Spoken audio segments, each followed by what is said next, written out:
Well, Patrick, Yeah, here's the plant that made Stevens Creek famous. that's it, isn't it?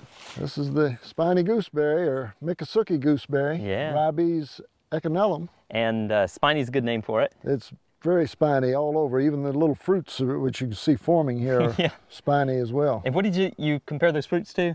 Little Sputniks. Little They're like little Sputniks. Sputnik. It's a beautiful plant.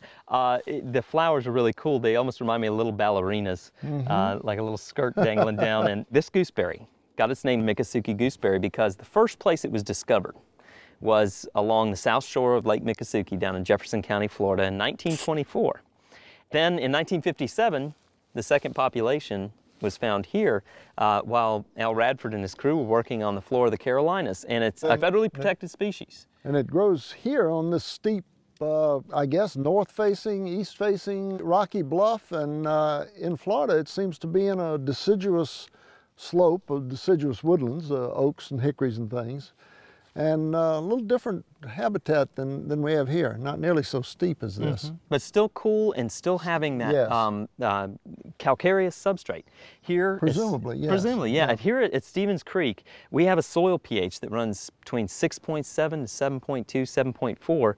And apparently the combination of having these really calcium-rich soils and these steep slopes that cause a cool microclimate allow this amazing plant to exist, to grow just here. Well, we call these relictual species because they're relics of a time gone by. And what's going on here, we think, is that during cooler time periods, more northerly plants would have existed in the southeastern United States. Plants that we really don't see well represented here anymore. And gooseberry is a good example.